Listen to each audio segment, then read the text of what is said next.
Well, Jim, our next question sent via email to CornyDriveThru@gmail.com is from Dan in Ocean Grove, New Jersey. Did Jim ever meet or work with Gypsy Joe? Any stories? And what's your take on his legacy in the business? Was he respected or more of a sideshow act? Well, God, this might be an essay question that might go longer than many people would care to hear, but yet I did know Gypsy Joe, and I never I I didn't work with him.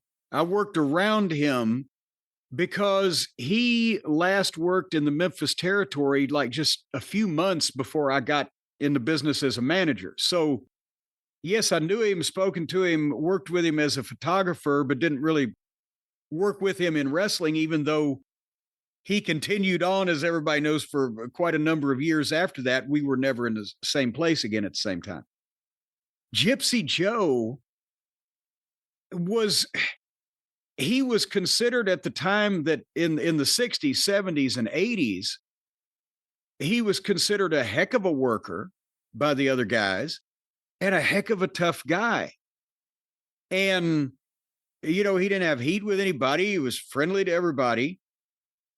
But, the tapes in the 70s when he first went over to work for Baba, the Japanese tapes where he would let somebody just hit him over the back with a chair and bend the chair.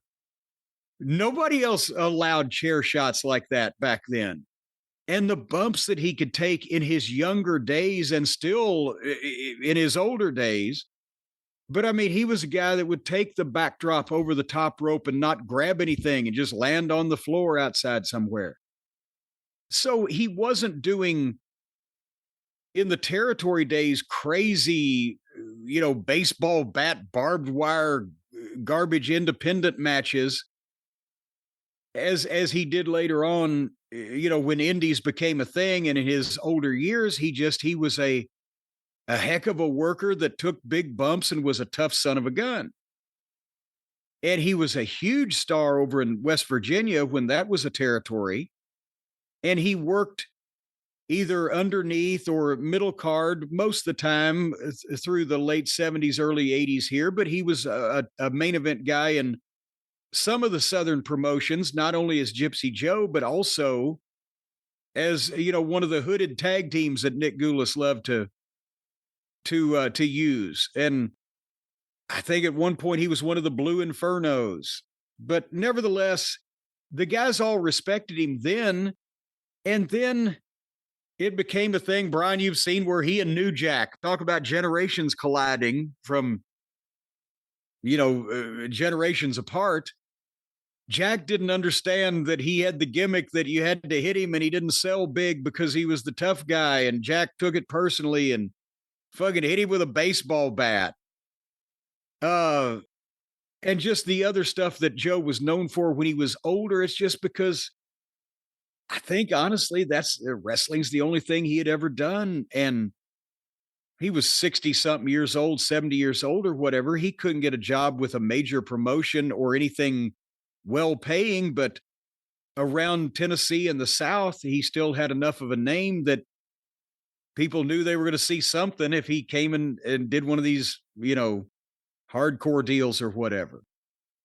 But I don't know really how old he was for sure. Nobody did at the time. And I don't know if anybody ever found out. And I guess to answer his question, you would say, despite the end of his career, which was literally in his 70s, you shouldn't see him necessarily as a sideshow act?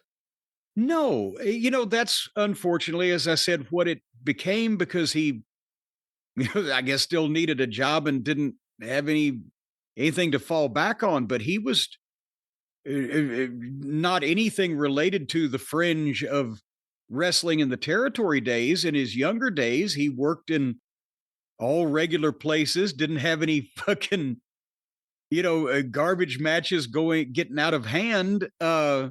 He took big bumps and he was a tough son of a gun.